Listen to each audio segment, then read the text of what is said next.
Hi guys, இது Vijay சட்டசிட்டி vlog. இன்றைக்கி இது காலையில் எடுத்த வீடியோ தாங்க. இன்றைக்கி எங்கே வந்திருக்கோன்னு பார்த்தீங்கன்னா, பாப்பாவுக்கு 2 நாளாகவே வாந்தி, அதனால் பாப்பாவுக்கு தொக்கம் விழுந்துருச்சு. அதனால் தொக்கம் எடுக்க தான் வந்திருக்கோம். ஆளும் இல்லை, பேரும் இல்லை. அது நம்ம ரொம்ப நேரம் வெயிட் பண்ணி அதுக்கப்புறம் பாப்பாவுக்கு தொக்கம் எடுத்துகிட்டு வீட்டுக்கு வந்தாச்சு. வீட்டுக்கு வந்துட்டு தோசை எல்லாம் சுட்டு சாப்பிட்டு அதுக்கப்புறம் மத்தியானமாக சாப்பாட்டுக்கு தான் ரெடி பண்ணிகிட்ருக்கேன். பெரிய பாப்பா பால்வாடிக்கு அனுப்பிச்சி விட்டுட்டு நம்ம சாப்பாட்டுக்கு ரெடி பண்ணிகிட்ருக்கோம். இப்போ உலை காஞ்சிருச்சு. நம்ம அரிசி எல்லாம் போட்டுட்ருக்கோம். இப்போது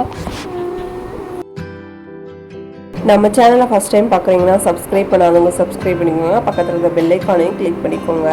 நம்ம வீடியோ போடுற எல்லாமே நோட்டிஃபிகேஷனில் வரும். வீடியோ மிஸ் பண்ணாமல் பார்ப்பீங்க.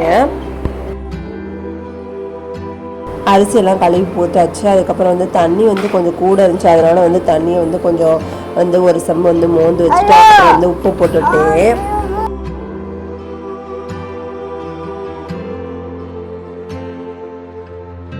ஒரு 12 மணி போல் சாப்பாட்டுக்கு ரெடி பண்ணால் மட்டும்தான் நம்ம வேலையை டக்குன்னு முடிக்க முடியும்னு சொல்லிட்டு 12 மணிக்கெல்லாம் நம்ம ரெடி பண்ண ஆரம்பித்தாச்சு. சாப்பாட்டு மழைக்கும் அதுக்கும் கருவாட்டு குழம்பு வச்சிடலான்னு சொல்லிட்டு கருவாட்டை தான் வாஷ் பண்ணிகிட்டு இருந்தேன்.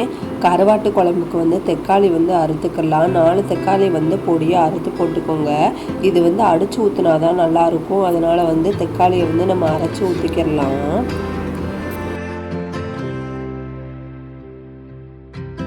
ஒரு 5 நாளாகவே தேனியில் சரியான மழை பெய்கிறது வர்றது தெரிய மாட்டேங்குது. அப்படி மேகமூட்டமாக இருக்குது. அப்புறம் இருட்டிட்டு மழை பெய்ஞ்சிருது. அந்த மாதிரி தான் இருந்துச்சு. அதனால ஏதாவது சூடாக சாப்பிடணும் போலயே இருந்துச்சு.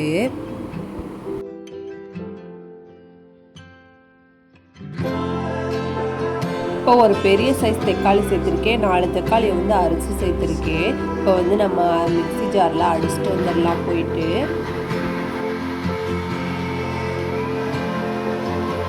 கொஞ்சம் நல்லா மையாவே அரைச்சிக்கிடலாம். இதோ இந்த மாதிரி அரைச்சிக்கிடலாம். இந்த மாதிரி அரைச்சாதான் குழம்புக்கு நல்லாயிருக்கும். கருவாட்டு குழம்பு நல்லாயிருக்கும்.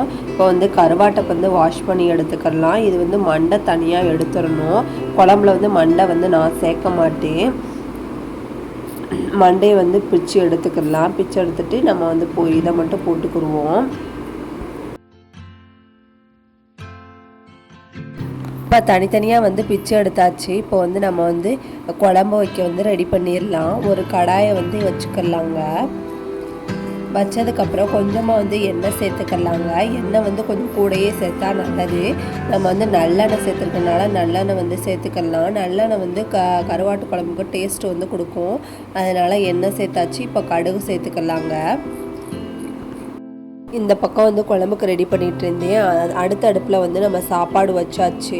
இப்போ வெங்காயம் தக்காளி எல்லாத்தையுமே சேர்த்துக்கலாம். வெங்காயம் பொடிசாக நறுக்குனது இந்த அளவு வெங்காயம் பொடிசாக நறுக்குன மாதிரி இருக்கணும். நல்லா ப்ரௌன் கலரில் வதங்கணுங்க. கருவேப்பிலையும் சேர்த்தாச்சு. சேர்த்து நல்லா வதக்கணும். இந்த அளவு பொன்னிறமாக வரணுங்க.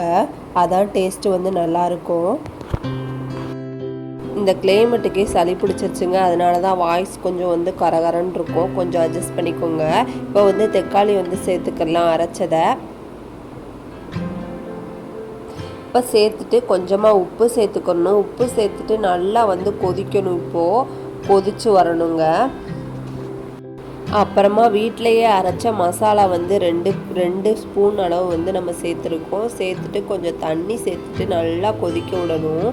கொதிச்சுட்டு ஒரு கெட்டி பதமாக வர்ற வரைக்கும் வெயிட் பண்ணணும். வெயிட் பண்ணதுக்கப்புறமா இப்போ நம்ம அலசி வச்ச கருவாட்டை சேர்த்துக்கலாம். கருவாடு போட்டதுமே மனம் சூப்பராக வருங்க.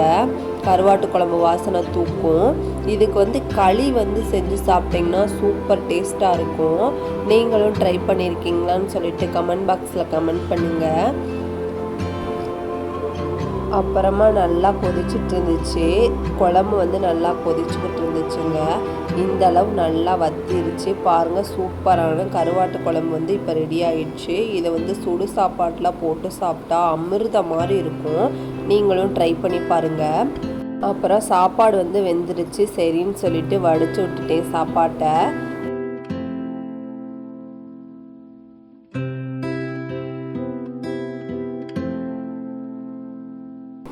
அப்புறம் சின்ன பாப்பா தூங்கிட்டு இருந்தா. ஒரு டம்ளர் பால் இருந்துச்சு, அதை ஆற்றி வச்சிடலான்னு சொல்லிட்டு ஆற்றி வச்சுட்டு வெளியில் வந்து பார்த்தா கிளைமேட்டு சூப்பராக இருந்துச்சு.